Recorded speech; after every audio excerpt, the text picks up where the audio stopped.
Hello, I'm Greg Harrison with the USDA Market News Service here in St. Joe, Missouri with your National Feeder Cattle Summary, filling in this week for Corbett Wall. Following last week's Thanksgiving holiday, many auctions across the country took the week off, as many auctions are compared to 2 weeks ago, as last week's receipts were very light. Compared to 2 weeks ago, calf demand was by far the best, especially for featherweight calves weighing under 450 pounds, selling mostly $6 to $12 higher, and many auctions had spots selling $15 to $20 higher on these lightweight calves ranging from 300 to 450 pounds. Heavier weight calves ranging from 500 to 650 pounds sold mostly $2 to $6 higher, with yearlings lightly tested, trading mostly steady with spots $3 to $5 higher. The day after Thanksgiving saw shoppers eager to spend money as Black Friday sales hit a record $52.4 billion in sales, and after this historic holiday weekend, cattle buyers were in the same mood to buy cattle. As demand remains very good for these limited offerings of true yearlings, and lightweight calves are very popular with buyers wanting to get an early jump for procurement needs for next year's grass.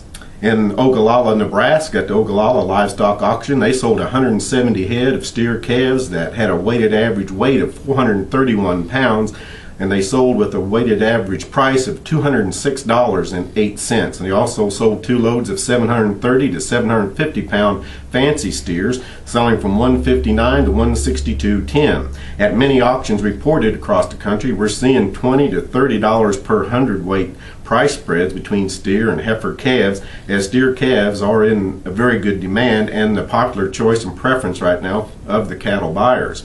In Oklahoma, wheat pastures in many areas have improved following recent rains, improving winter grazing conditions. Cattle on feed inventories are very manageable at this time, and this year's calf crop is the smallest in 50 years. And when you look at the smaller calf crop for 2012, it has buyers aggressively buying feeder cattle. Corn prices have also trended lower over the last several weeks, which has been a welcome news for livestock producers.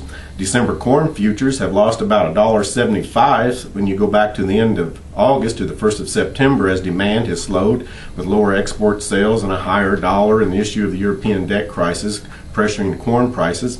Box beef movement has been lower this week. Despite lower box beef prices, we've seen dress sales in Nebraska this week sell $3 to $5 higher, trading from $203 to regional sales of $205. In Kansas at this time, live sales are trending $1 higher at $124, and Texas is also having a few reported sales live also at $124.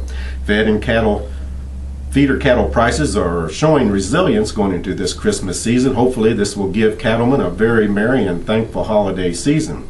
Looking at some regional weekly weighted averages, looking at the north central region, steers weighing 600 to 700 pounds sold for $151.09 this week. That's about $3 higher than last week, where they traded at $148 1/4.